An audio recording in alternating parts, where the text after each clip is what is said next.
আপনি একজন সিনিয়র মানুষ, আমি আপনাকে চিনি। সিনিয়র মানুষ বলেই তো বলছি, আমি আমার দায়িত্ব মাই অফিস।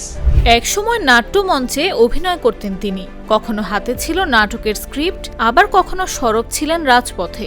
এরপর শিক্ষকতা, পৌরসভার চেয়ারম্যান, সংসদ সদস্য, প্রতিমন্ত্রী, বিএনপির মুখপাত্র থেকে মহাসচিব। জীবনের একের পর এক বাঁক পেরিয়ে মির্জা ফখরুল ইসলাম আলমগীর এখন দাঁড়িয়ে আছেন নতুন এক অধ্যায়ের সামনে। রাষ্ট্রপতি পদে বিএনপির মনোনয়ন পাওয়ার পর আলোচনার কেন্দ্রবিন্দুতে এখন বর্ষিয়ান এই রাজনীতিক।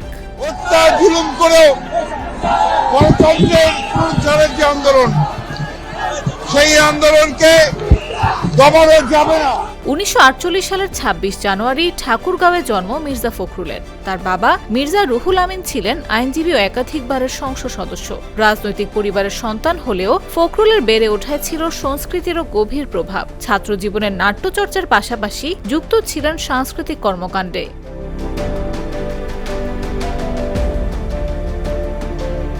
ঢাকা কলেজে উচ্চ মাধ্যমিক শেষে ঢাকা বিশ্ববিদ্যালয়ে অর্থনীতি পড়েন তিনি।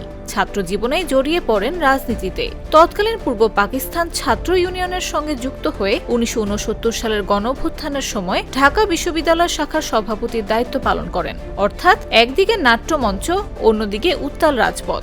দুই অভিজ্ঞতায় তৈরি করে তার রাজনৈতিক ব্যক্তিত্ব। শিক্ষাজীবন শেষে শিক্ষকতাকে পেশা হিসেবে বেছে নেন মির্জা ফখরুল। ঢাকা কলেজ সহ কয়েকটি সরকারি কলেজে অধ্যাপনা করেন। পরে সরকারি দায়িত্ব পালন শেষে 1986 সালে পুরোপুরি সক্রিয় রাজনীতিতে আসেন। 1988 সালের নির্বাচনে ঠাকুরগাঁও পৌরসভার চেয়ারম্যান নির্বাচিত হন। এরপর এরশাদ বিরোধী আন্দোলনের সময় আনুষ্ঠানিকভাবে বিএনপিতে যোগ দেন।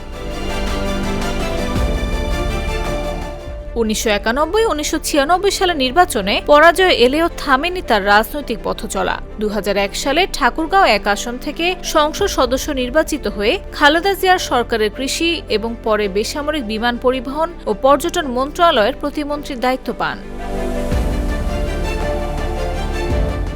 2009 সালে বিএনপির জ্যেষ্ঠ যুগ্ম মহাসচিব এবং 2011 সালে ভারপ্রাপ্ত মহাসচিব হন।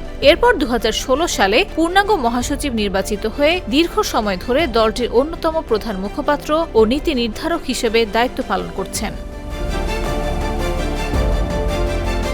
আর এবার সেই দীর্ঘ রাজনৈতিক যাত্রায় যোগ হতে যাচ্ছে সবচেয়ে বড় অধ্যায়। দেশের 23তম রাষ্ট্রপতি নির্বাচনে মির্জা ফখরুলকে মনোনয়ন দিয়েছে বিএনপি। আনুষ্ঠানিক সাংবাদিক প্রক্রিয়া শেষ না হওয়া পর্যন্ত চূড়ান্ত ফলের অপেক্ষা থাকলেও বঙ্গভবনের সম্ভাব্য বাসিন্দা হিসেবে এরই মধ্যে আলোচনায় তিনি। নাট্যমঞ্চের অভিনেতা থেকে শিক্ষক, রাজপথের নেতা থেকে মন্ত্রী, আর বিএনপির মহাসচিব থেকে রাষ্ট্রপতি পদপ্রার্থী। মির্জা ফখরুলের এই দীর্ঘযাত্রা এবার কোন নতুন ঠিকানায় গিয়ে থামে, সেই উত্তরই এখন সময়ের অপেক্ষা।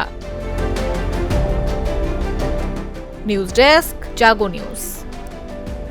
Mr. Noodle.